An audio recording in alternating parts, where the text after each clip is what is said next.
जय हिंद दोस्तों। आज हम बात करेंगे संसद में हाल में जो राहुल गांधी और स्मृति ईरानी के बीच में जो तकरार देखने को मिली उस विषय में। तो वीडियो के अंत तक बने रहिए। ऐसा दौर है कि जब विपक्षी पार्टी कोई भी आरोप लगाती है तो उसे देश के साथ जोड़ दिया जाता है, भारत माता के साथ जोड़ दिया जाता है। मणिपुर की जनता पिछले 100 दिनों से जल रही है, वहां गांवों के गांव जला दिए जा रहे हैं, लेकिन फिर भी भारतीय जनता पार्टी की केंद्र सरकार और मणिपुर राज्य की भारतीय जनता पार्टी की सरकार वहां के लोगों को न्याय देने में सक्षम नहीं दिखाई देती। और फिर भी जब प्रधानमंत्री से बोला जाता है, 26 विपक्षी पार्टियां जब बोलती है कि संसद में आकर मणिपुर के विषय में प्रधानमंत्री जी कुछ बात बताए कि उन्होंने क्या निर्णय लिए, वहां की जनता को शांति देने के लिए क्या कार्य किया, लेकिन प्रधानमंत्री कुछ भी बोलना नहीं चाहते, संसद में कुछ भी बोलना नहीं चाहते, लेकिन मीडिया के सामने आकर भी कुछ भी बोलना नहीं चाहते। वह अपने प्यादों के तौर पर मंत्रियों को आगे कर देते हैं और मंत्रियों का एक ही काम है, वह बात को भटकाने की कोशिश करते हैं। और स्मृति ईरानी का अब तक का इतिहास देखा गया है कि वह एक बात को दूसरे और ले जाने में बहुत माहिर है। जब उनसे कोई भी मुद्दे पर बात करते हैं तो वह दूसरे मुद्दे पर पहुंच जाती है और उस बात को भटकाने की कोशिश करती है। कुछ इसी तरह का इस वक्त संसद में देखा गया, जब राहुल गांधी को वापस संसद में जाने के लिए सुप्रीम कोर्ट ने अपना जजमेंट सुनाया और राहुल गांधी एक बार वापस संसद पहुंच चुके हैं। अब यहां से ही पूरी राजनीति शुरू होती है। जब कोई भी जो बहुत सालों से संसद में वह नेता है तो उन्हें बोलने का मौका दिया जाता है और विपक्षी पार्टियों ने साथ में मिलकर सत्ताधारी पॉलिटिकल पार्टी के अगेंस्ट में अविश्वास प्रस्ताव लेकर आए हैं। तो एक ऐसा ही भारत में एक ही ऐसी बात है जो संसद में प्रधानमंत्री जी को बोलने के लिए मजबूर कर सकती है। तो जब प्रधानमंत्री जी ने मणिपुर के विषय में कुछ भी नहीं बताया, तब जाकर विपक्षी पार्टियों ने 26 पार्टियों ने अलग अलग तरीके से संसद में नोटिस दी, फिर भी कुछ नहीं बताया। तब जाकर विपक्ष अब अविश्वास प्रस्ताव लेकर आया है और प्रधानमंत्री जी को बोलने के लिए मजबूर किया है।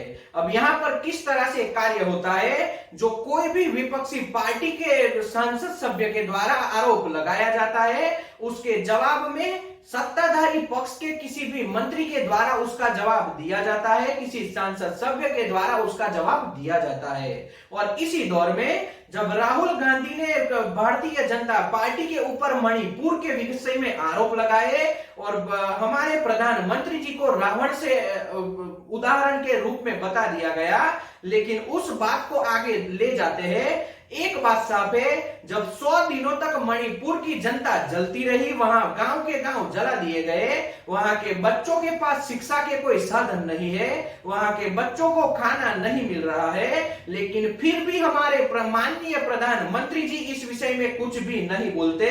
तो एक बात साफ है, विपक्षी पार्टी हो या फिर राहुल गांधी हो, उनके द्वारा जो आरोप लगाया गया उसका स्वीकार भारतीय जनता पार्टी को करना चाहिए, लेकिन यहाँ पर यह अपना स्वीकार करने के लिए भी तैयार नहीं दिखाई देते। कुछ इसी तरह का आरोप राहुल गांधी जी के द्वारा दिया गया।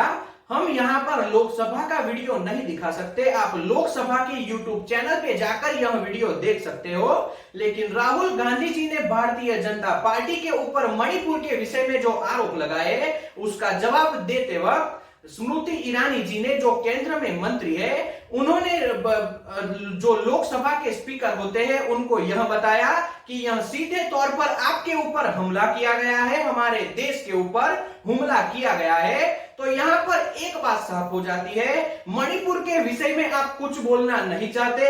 जब भारत माता के ऊपर हमला किया गया, यह बात विपक्ष के द्वारा बताई जाती है, तो यह बात भी पचाने के लिए आप तैयार नहीं होते।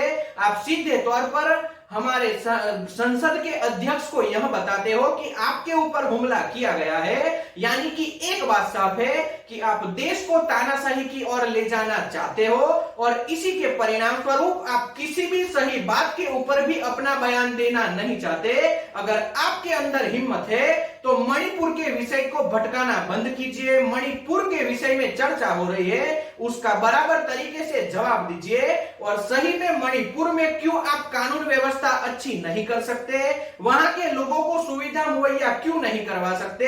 यह सत्ता में बैठी सरकार की जवाबदेही होती है। तो उस विषय में चर्चा हो रही है तो मुद्दों को भटकाना बंद कर दीजिए। और हमें यही लग रहा है कि किसी भी गलत तरीके से अब सत्ता में बैठी पॉलिटिकल पार्टी मुद्दों को भटकाना चाहती है, वह किसी भी विषय में चर्चा करना नहीं चाहती। तो आम जनता को एक बार सोचना होगा कि आप किस तरह की सरकार चाहते हो, आप किस तरह का देश चाहते हो। आप तानाशाही वाले देश में रहना चाहते हो या फिर लोकशाही वाले देश में, क्योंकि आपके विषय की चर्चा और जो विपक्ष होता है उनका यही काम होता है कि संसद के अंदर जो हमारे मुद्दे होते हैं, जो पब्लिक के मुद्दे होते हैं उसके ऊपर चर्चा करे। लेकिन सत्ता पर बैठी पॉलिटिकल पार्टी इस मुद्दों के ऊपर चर्चा करना नहीं चाहती। तो कहीं ना कहीं आम जनता के साथ धोखा हो रहा है, ऐसा हमें लग रहा है। अब आम जनता को सोचना होगा कि आपके साथ धोखा हो रहा है या फिर नहीं हो रहा। अगर आपको लोकशाही वाले देश में रहना है तो विपक्षी पार्टियों का साथ देना होगा, क्योंकि जिस देश में विपक्ष मजबूत नहीं होता वहां पर किसी भी तरह से लोकशाही नहीं होती और लोकशाही जैसा कुछ भी नहीं होता। तो अपने बच्चों के भविष्य को लेकर आपको बहुत से प्रश्न होंगे, क्योंकि आपके बच्चों का कोई भी भविष्य नहीं होगा। जो सत्ता में बैठी पॉलिटिकल पार्टी चाहेगी वही आपके बच्चों के साथ काम करवाएगी और आपके बच्चों को उतने ही वेतन देगी। आपके बच्चों का भविष्य सीमित हो जाएगा। तो एक बार सभी लोगों को इस विषय में सोचना चाहिए। और राहुल गांधी जी ने जो भारत की हत्या हुई है वह बात बताई, उससे हम सम्मत है, क्योंकि उन्होंने किसी भी तरीके से यह गलत नहीं बताया। क्योंकि मणिपुर में बहुत बड़े प्रमाण में हत्या देखी गई, वहां के लोगों को प्रताड़ित किया जा रहा है, वहां के बच्चे खाने पीने के लिए तरस रहे हैं, वहां के बच्चों को अच्छी शिक्षा नहीं दी जा रही। तो कहीं ना कहीं केंद्र सरकार को अपनी जो गलतियां है, अपनी जो खामियां है वह स्वीकारनी चाहिए और मणिपुर के विषय में चर्चा करनी चाहिए। तो आज के विश्लेषण में इतना ही। अगर यह विश्लेषण आपको पसंद आया हो तो वीडियो को लाइक और शेयर कीजिए, चैनल को सब्सक्राइब कर लीजिए और घंटी के बटन को दबाना बिल्कुल न भूले, ताकि आने वाले वीडियो का नोटिफिकेशन आपको सबसे पहले मिल सके। जय हिंद।